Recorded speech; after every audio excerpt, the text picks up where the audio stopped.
Hey everyone, welcome back for another deep dive.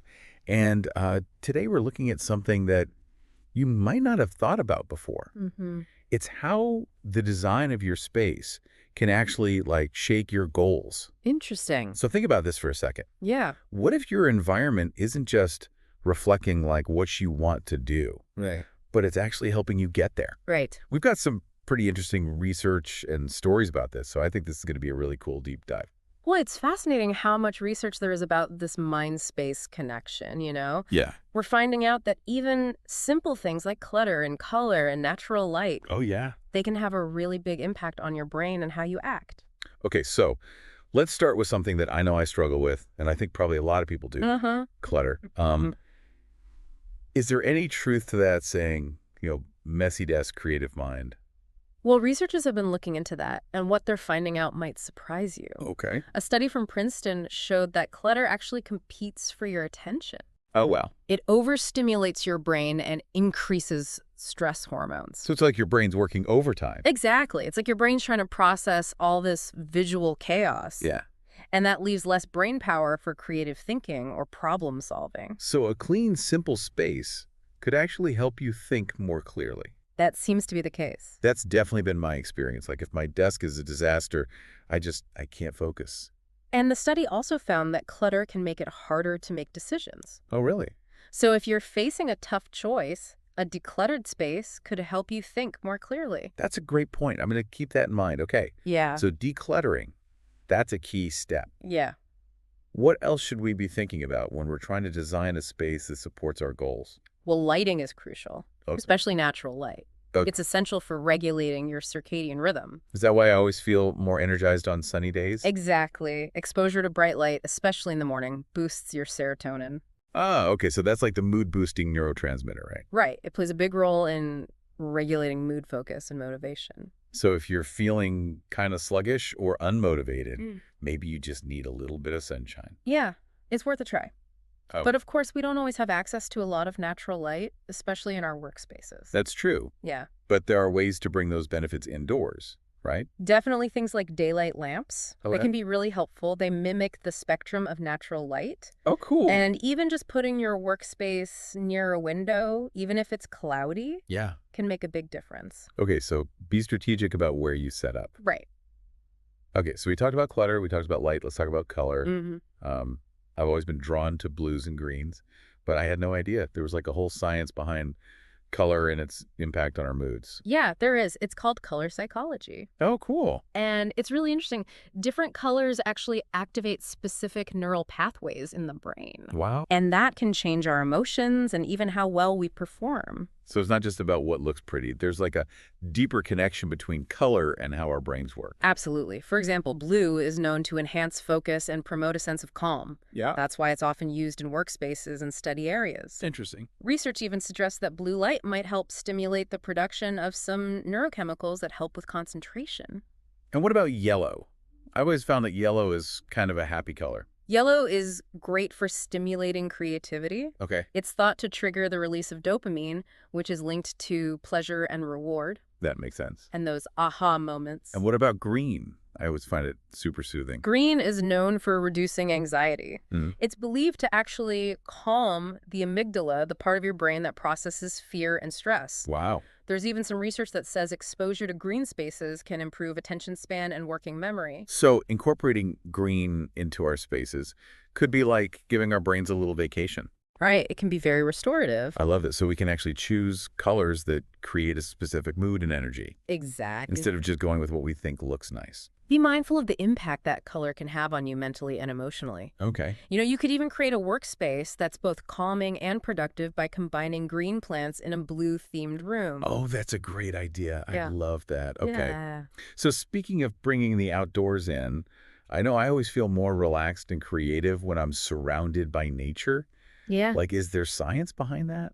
There is exposure to nature has been shown to increase alpha brainwave activity, Okay. which is linked to relaxation, creativity, and even better sleep. So even if we can't go to a forest every day, we can still get those benefits by adding plants to our homes or even just hanging a nature photo. Exactly. It's a simple way to kind of tap into the restorative power of nature. Yeah, okay, so we've talked about clutter, we talked about Yeah. light, we talked about color. We're bringing in nature. Yeah. What other elements can we use to really personalize our dream spaces? Well, this is where it gets fun. Okay. You can surround yourself with items that reflect your goals and aspirations. So, like vision boards. Vision boards are a great example. I've always been intrigued by them, but I never really understood like the science behind them. The science is fascinating. Okay. When you see your goals visualized every day, it activates your brain's reward center, Oh, wow. which keeps you motivated and on track. Interesting. It's like a visual reminder of what you're working towards. Okay. And that can really strengthen your commitment and your chances of success. So it's not just about wishful thinking, it's about giving your brain a visual reminder. Right. Okay. And it doesn't have to be just vision boards. Think about what inspires you. Mhm. It could be motivational quotes. It could be photos of your family that remind you of your support system.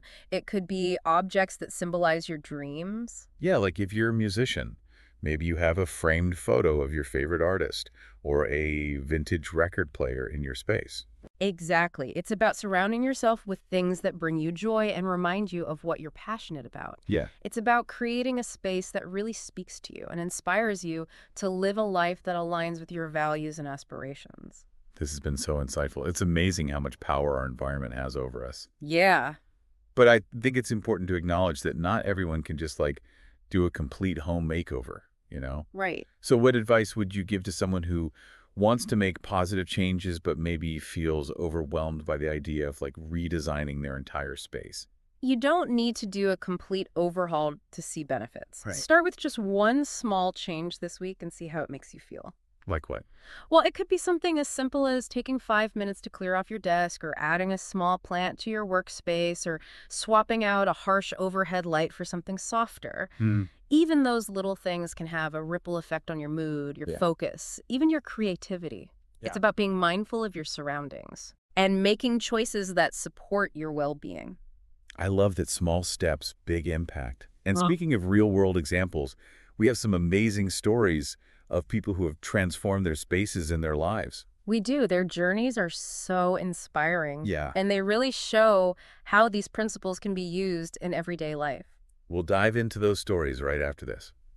Okay, so we're back, and I'm ready to hear about these people who have put these design principles into action, you know? Yeah, these stories are really inspiring. So for Yeah. our first example, let's imagine a working professional who is just feeling completely overwhelmed, Their desk is piled high with papers, Oh, yeah. the lighting in their office is dim and uninviting, and they just never seem to take breaks to go outside. Ugh, I can practically feel the stress just thinking about it. I Mhm. think a lot of us have been there before, right? Right, a lot of people can relate to that. Yeah. But this person decided to make some changes, right? They did. They decided to apply some of the principles we've been talking about. Right. First, they tackled the clutter. They spent a few evenings sorting through all those papers, filing what they needed, and tossing anything they didn't.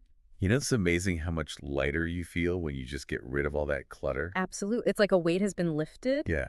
And that was just the beginning. They also invested in a daylight lamp Oh, yeah. to bring some much-needed brightness into their office. Remember how we were talking about the power of natural light? Yeah, to boost mood and focus. Exactly. So they were essentially bringing a little bit of sunshine indoors. I bet that made a big difference. It did. They reported feeling less stressed and more focused within a week of making those changes. Wow. And they even added a small green plant to their desk for a touch of nature. Oh, that's nice. You know, it's a great example of how you don't need a huge renovation Right, to create a positive impact. right. You know, sometimes just a few little things can make a world of difference. Small changes can have a big impact. Absolutely. Yeah. Okay, so our next example focuses on someone facing a different kind of challenge.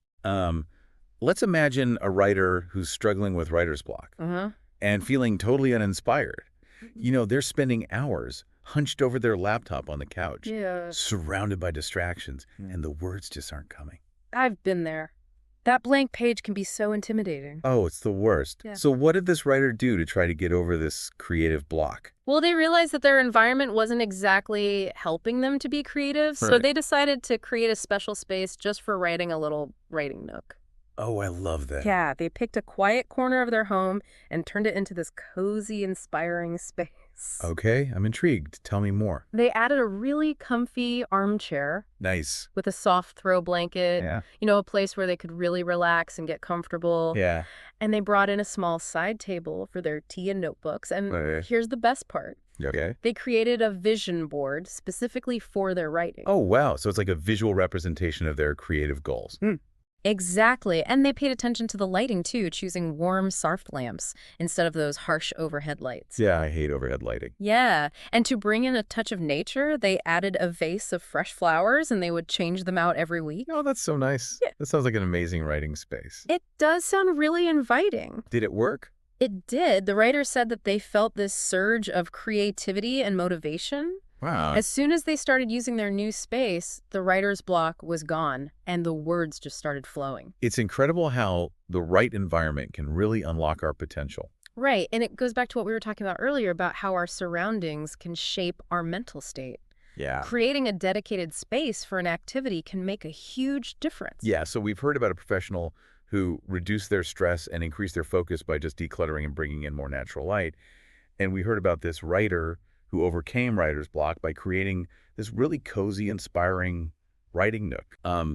Those are great examples of how these principles can be applied to our everyday lives. Yeah. What are some other takeaways that our listeners can start implementing in their own spaces? Well, the most important thing is to remember that your environment matters. It's not just about how it looks, but about creating a space that supports your brain, your body, and your overall well-being. Yeah, it's not about having the trendiest space, but about creating a space that works for you. Exactly. And it doesn't have to be this huge project. Right. You can start small, declutter one surface, Yeah. add a plant, adjust your lighting. Yeah. Even those small steps can have a big impact. So small changes, big impact. What else? Be mindful of the colors you're surrounding yourself with. Choose colors that evoke the feelings you want to have in your space. Okay, so calming blues for focus, cheerful yellows for creativity, grounding greens for peace of mind. Exactly. Use color strategically Yeah. to enhance your well-being and productivity. And let's not forget about bringing in nature. Plants, natural light, even just pictures of the outdoors can make a difference. It's like creating a little oasis of calm in your home. Yeah, exactly. And finally, personalize your space. Okay. Surround yourself with items that inspire you, motivate you, and reflect your personality and your goals. Those personal touches make a space feel like home. Exactly. It's about creating a space that feels authentically you. This has been such an inspiring conversation. I'm already thinking about all the ways I can tweak my own space Me too. to make it even more supportive and inspiring. Yeah. Um, It's amazing how much power we have to shape our surroundings yeah. and in turn shape our lives. Before we move on, I'd love to hear your thoughts on ergonomics and technology. Okay. Those are two areas that can really impact our well-being and productivity. Absolutely. Especially if we're spending a lot of time at a desk. Yeah, ergonomics are so important, especially if you're spending hours at a computer. Right. Investing in a good ergonomic chair that supports your lower back and that you can adjust to fit you properly Yeah. can really help prevent back pain and fatigue. And don't forget about your desk. Speaking of desks, I've been hearing a lot about those standing desks. Yeah. Are those worth looking into? They can be a desk that lets you switch between sitting and standing throughout the day. Can do wonders for your posture, your circulation, your energy levels. So it's not about standing all day, but having the option to move around.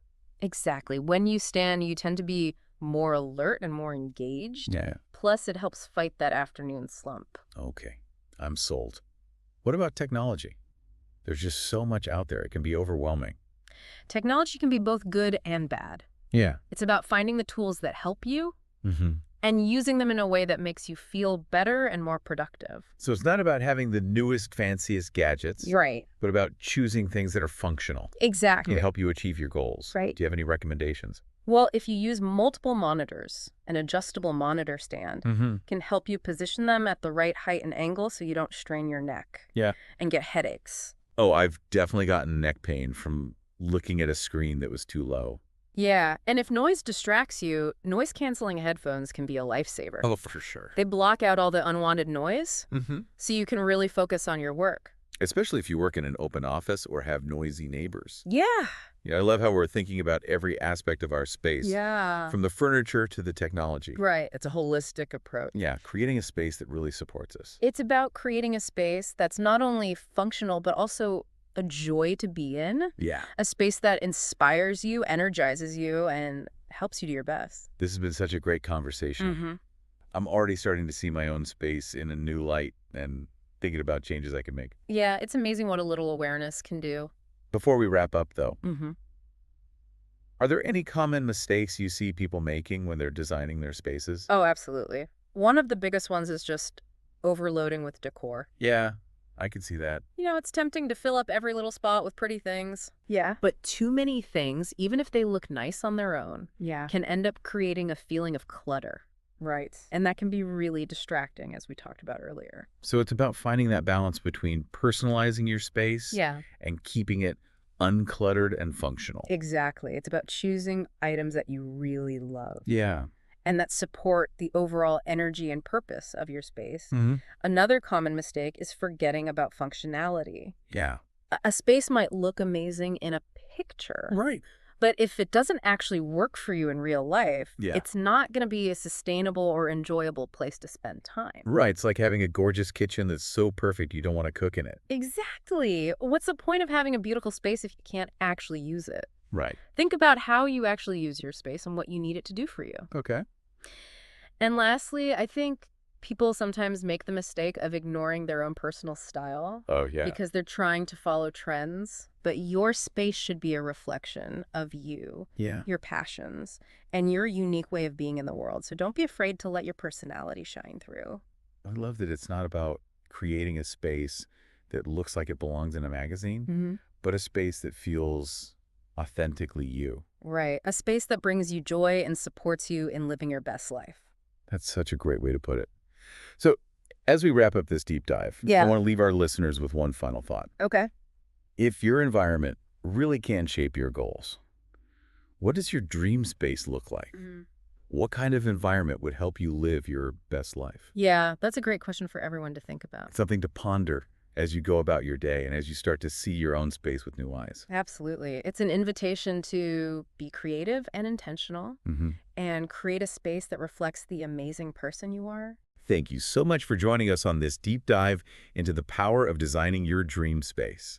I hope this episode has inspired you to think about your environment in a new way and to start making even small changes that can make a big difference in your well-being and your ability to reach your goals. It's been a pleasure exploring this topic with remember your space has the power to shape your life. So go design a space that inspires you to live your best life. And we'll see you next time.